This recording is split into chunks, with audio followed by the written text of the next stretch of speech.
What's going on, Shade Agents? It's LtBuzzLitebeer back with a short Division 2 video, and this is one video that you are going to want to pay attention to, especially if you own the Warlords of New York expansion and are now diving into the Seasons playlist.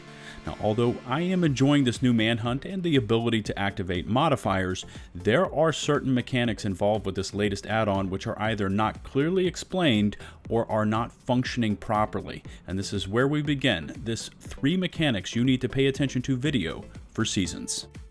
As you first log into your game, assuming that you do own the Warlords expansion and have reached rank 40, the Seasons playlist will automatically prompt you to begin, and for most players, they will feel that is all they will need to do. But they couldn't be more wrong. Running parallel to your normal rewards track is the premium track, and this is free for all agents that own the Warlords expansion, although for upcoming seasons, you will need to pay an upcharge to unlock this premium track.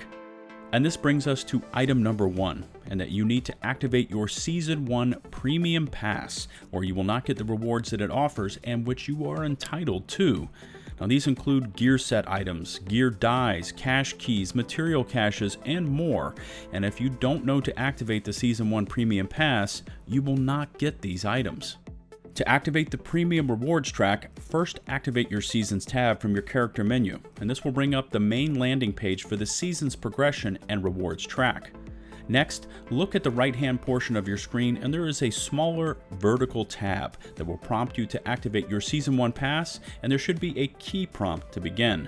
Now remember, this is free to all players that own the Warlords expansion, so there is no reason not to activate it.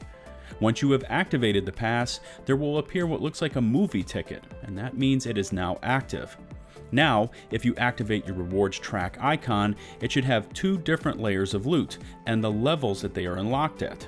The upper level is the normal unlocks that come standard as part of this season, and the lower track are those that can only be unlocked if you have activated your season pass.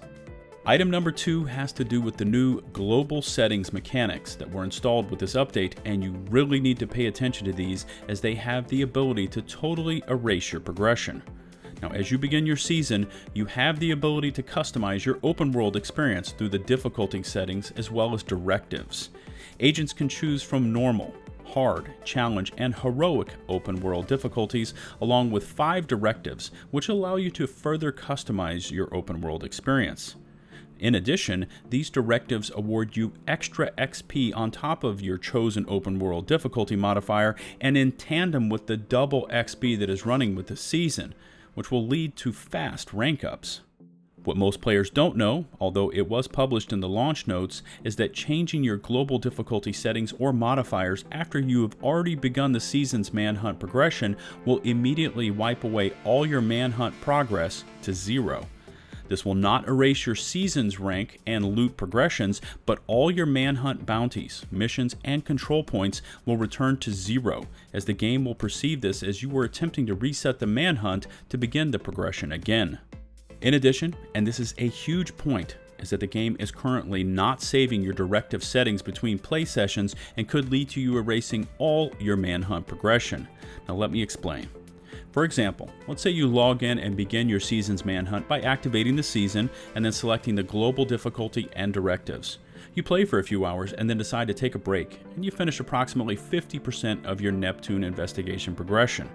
You log back in later that day, boot up your game, and if you're paying attention, you will see that your global difficulty is the same as where you last left off, but your directive settings have reset to none activating.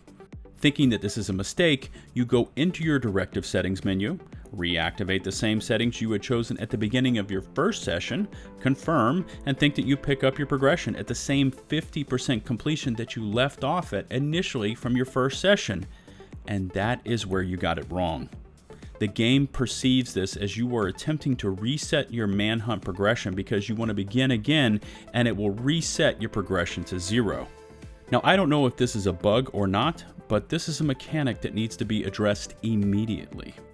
Item number 3 has to do with your global settings, and I stumbled into this one by chance, and that you need to complete open world activities on the same global difficulty you initially set up, or they won't count. Here's the scenario. I chose Challenge difficulty for my global settings, and then promptly entered the matchmaker for the DCD headquarters mission on Challenge difficulty. After completing the mission, the group leader dropped party and the rest of us remained in the leader's open world, which was set to normal difficulty. A short distance from DCD is the first of 3 control points you need to complete in order to finish the Neptune progression, and we attacked it and took control of it only to find out that it would not count towards our progression, because the 3 of us had initially chosen a higher global difficulty setting than what we were currently on. So remember, you need to be back on your personal session or at least in an open world with global difficulty settings set to match yours, or these activities, while they will still award you XP and seasons progression, will not count towards your manhunt progression. And this is going to wrap up this brief 3 mechanics you need to pay attention to for seasons breakdown video. As always, I look forward to reading your thoughts in the comment section below.